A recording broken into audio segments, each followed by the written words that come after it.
like anybody that's getting a PhD, you're sort of steeped in the science and the research. And so I had the opportunity to, I did a fellowship at Northwestern, and then but my PhD experience sort of mirrored my growing up experience because my mentor really believed in integrating research into improving clinical care, and at the same time, he had this ethical standard of quality and excellence.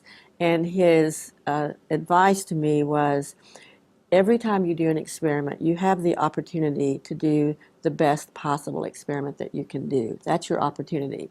If you don't do it, you have to question your ethics. So it was an amazing, and I have a picture of him in my office because I always remember that with every experiment you do, you have the opportunity. And if you don't take advantage of the opportunity, you have to question your ethics. So he was a fundamental basic scientist, but he was able to integrate that into, there's an ethical aspect of doing research, whether it's a signaling pathway or looking at a vasoconstrictor agent or thinking about a new gene. There was an ethical part of doing the research and an ethical way of thinking about why you're doing the research, which was, so in some ways I had another, from a different perspective completely, but there were some themes that I think sort of I got to benefit from.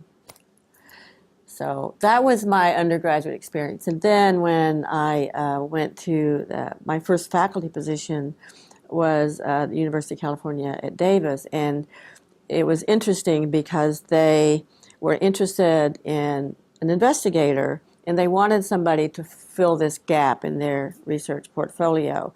But they also wanted somebody that could span boundaries between clinical medicine and basic science. So I grew up with that in my graduate work with Dr. Brody, so it seemed sort of natural.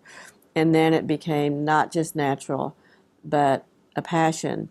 And it became part of my own ethos to say that my accountability as a scientist is to span boundaries into clinical medicine, into medical education. I am part of academic medicine, and to understand the pressures and perspectives of people that live in that space.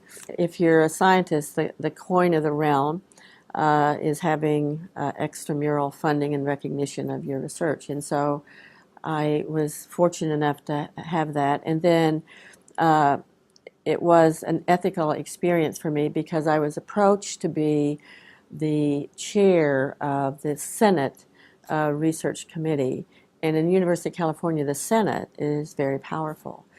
And I was probably relatively junior to have that. And there was some controversy at the institution because there was a sense that there was a bias of this committee to provide intramural funding for basic scientists at the expense of health services research.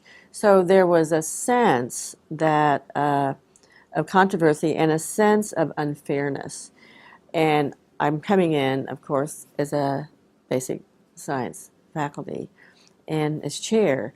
And so I have to say that at first I think there was some concern and a certain amount of distrust about will she continue this perceived unfairness.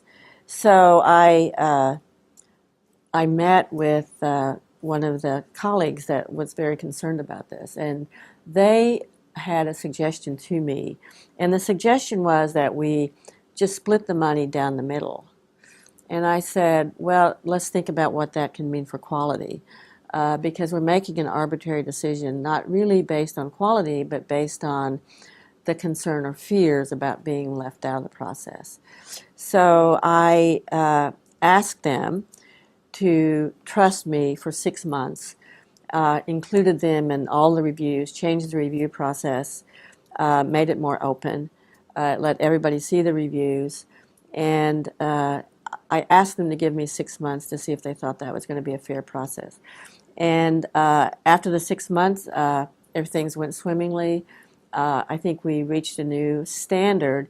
And while that really, I can't say that that influenced research ethics, I do think it created a culture of transparency so that there was trust across the various stakeholders engaged in research. And to me, when you're thinking about ethics and you're thinking about policy, you have to start with a conversation that words are understood by everybody and the perspectives are shared by everybody. So I think that you always start with trust, and that's sort of bidirectional.